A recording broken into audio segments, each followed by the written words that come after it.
जी बिस्मिल्लाहिर्रहमानिर्रहीम। अल्लाह के नाम से मैं बड़ी ख़ास और बड़ी संजीदा बात लेके आज हाज़िर हूँ बहैसियत अमीर, बहैसियत सदर।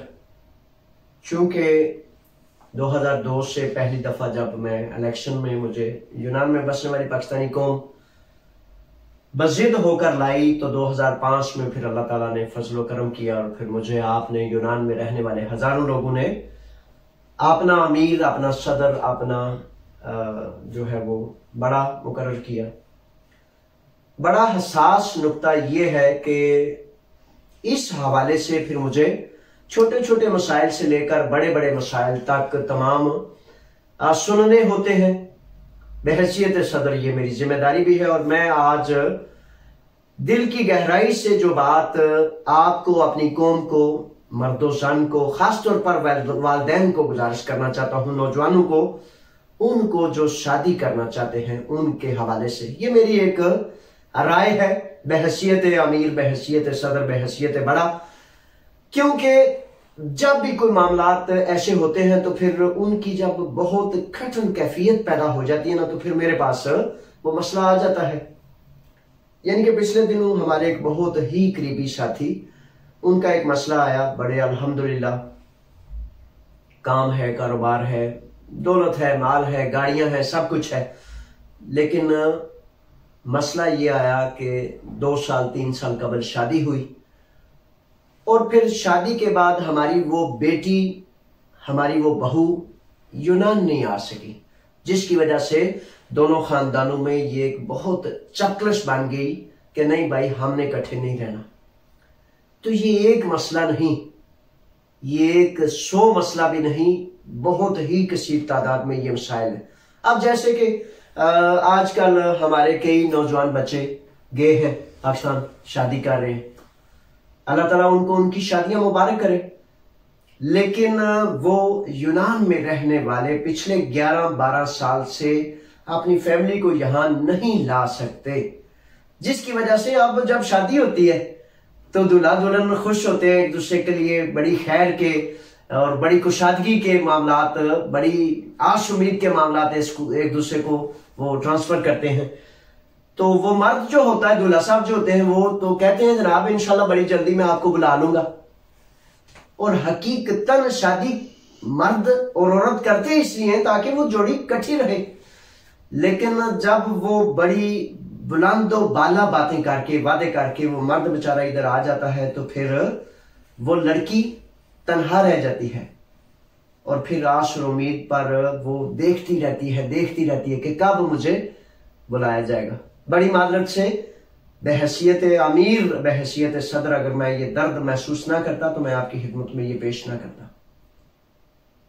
तो आहिस्ता आहिस्ता ये मसला ऐसे बनता है कि दिलों में एक दूसरे के लिए बगावत पैदा होनी शुरू हो जाती है। ये शुरू हो जाता है कि ये झूठ बोल रहा है मुझसे।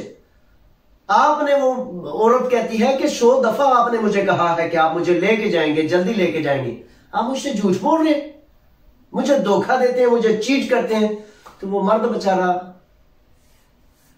उसका बस कोई नहीं चलता और फिर वो कहता है कि मैं सच बोल रहा हूं, मैं सच बोल रहा हूं, मैं कोशिश कर रहा हूं। वो बेचारे अपना जो जन है वो लगाता है, जो जोर है वो लगाता है, एड़ी चोटी का जोर लगाने के बाद बेबस होता है। क्योंकि पता क्या उसका मसला ये होता है कि कौमों के मामलात उनके सफीरों से जुड़े होते हैं। कौम कैसी है, उसके सफारतखाने ने जैसा काम करना है उस तरह का फिर वो उसकी कौम का एक मामला बनता है। बहरहाल नुक्ता आज ये है कि मैं तजवीज़ करता हूं इस तरह के सैकड़ों मसाइल जो मेरे सामने बड़े लंबी मुद्दत से आ रहे हैं, मैं तजवीज़ पेश करना चाहता हूं अपनी माओं, बहनों, बेटियों से, अपने बच्चों से, अपने नौजवानों से, उन वालिदैन से कि जिनके बेटे बेटियां यहां बड़े हुए हैं।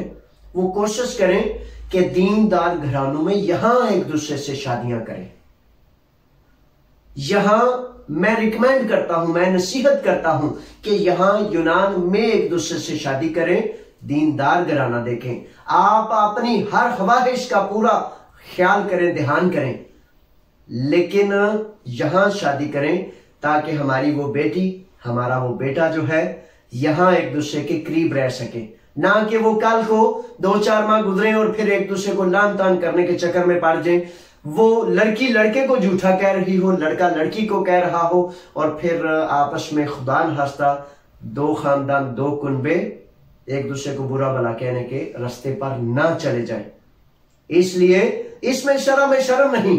अगर मैं इसमें शर्म करता, इस बात की तजवीज में शर्म करता, तो मैं वो मुसीबत, वो मुश्किल, वो मसाइल जो आपने नहीं देखे, मैं नहीं चाहता कि कोई भी मां, कोई भी बाप, कोई भी बेटी, कोई भी बेटा इन मसाइल को गुजरने के बाद कहे कि हाँ ये तजवीज बड़ी ठीक थी, ये बड़ी जरूरी थी, ये मुझे पता होता तो मैं कभी ऐसे ना करता।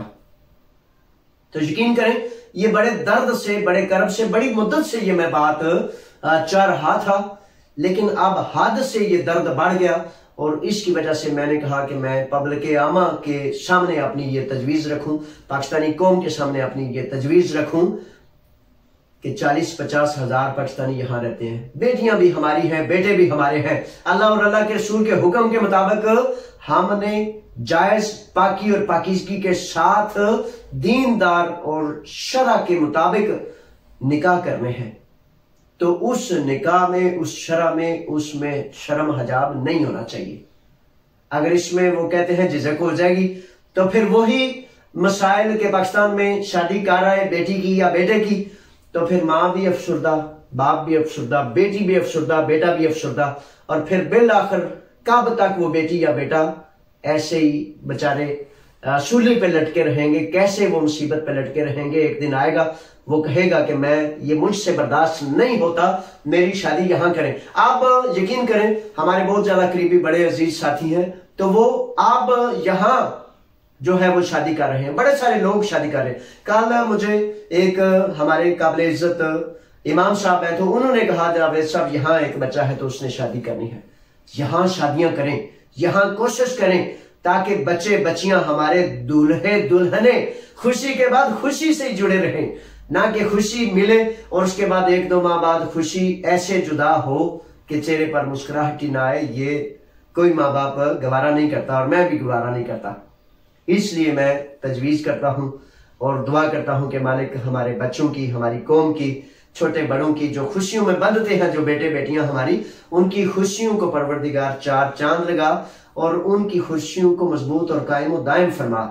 और ये जो तजवीज है इसमें हमें दीन पर कायम और दायम रहते हुए अच्छे जोड़े एक दूसरे के लिए अता फरमा, ताकि एक दूसरे से जो है वो रब्बत कायम हो सके, एक दूसरे से निकाह का वो पाकीज़ा रिश्ता बांध सके, जिससे फिर मुआशरे कायम होते हैं, फिर मुल्क व मिल्लत की इज्जतें होती हैं और फिर ऐसे खूबसूरत प्यारे बेटे और बेटियां फिर मिलते हैं जो फिर दीन की इज्जत का सबब बनते हैं। और अगर माँ और बाप ही झगड़ते रहें, अल्लाह ने ये जो अकाई है ना मियाँ बीवी की, ये इस कदर मुकद्दस रिश्ता है, इस कदर पाकीज़ा रिश्ता है कि इसकी मैं नौजवानों को ये भी कहूंगा, जो नौजवान बेटियां बेटे हमारे शादियां करते हैं, कि ये कोई मजाक उड़ाने वाली बात नहीं है, ये बड़ा मुकद्दस रिश्ता है। ये मेरे नबी, मेरे आका मोहम्मद मुस्तफा सल्लल्लाहु अलैहि वसल्लम की सुन्नत करीमा है। यानी कि निकाह के हवाले से कहते हैं कि अगर आपको आपके ईमान का खतरा है तो निकाह कर लीजिए। यानी कि निकाह ऐसी पाकीज़ा चीज है जो आपके ईमान को तहफ़्फ़ुज़ देती है। तो बहुत ही ज्यादा जरूरी है कि टाइम पे शादी करें। बेटियों के लिए जैसे दीन ने हुक्म किया कि जब बलूगत को पहुंच जाए फिक्र की जाए, जब उनका पाकीज़ा साथ मिल जाए उनको निकाह में जोड़ दिया जाए। बेटों के लिए हुक्म है दीन का कि जब वो कफालत का जिम्मा उठा सकें, जब वो इस काबिल हो जाए कि अपना घर चला सकें, अपने अखराजात चला सकें, तो वो अपना निकाह करें। क्योंकि निकाह से जितनी देर और ताखीर होगी उतनी ही अंदेशा है कि कहीं शैतान जो है वो आपके ईमान को नुकसान ना पहुंचा दे।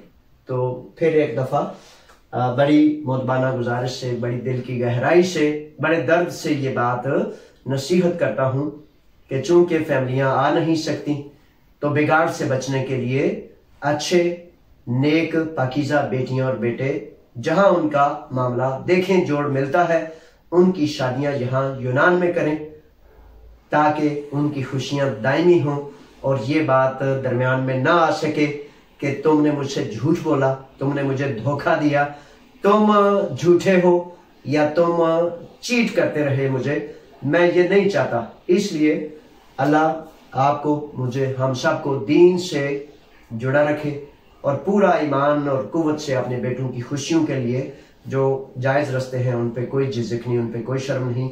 ये आज की बात है जो मैंने आप तक पहुंचानी है। अल्लाह ताला के हवाले आप भी और मैं भी। अस्सलाम वालेकुम।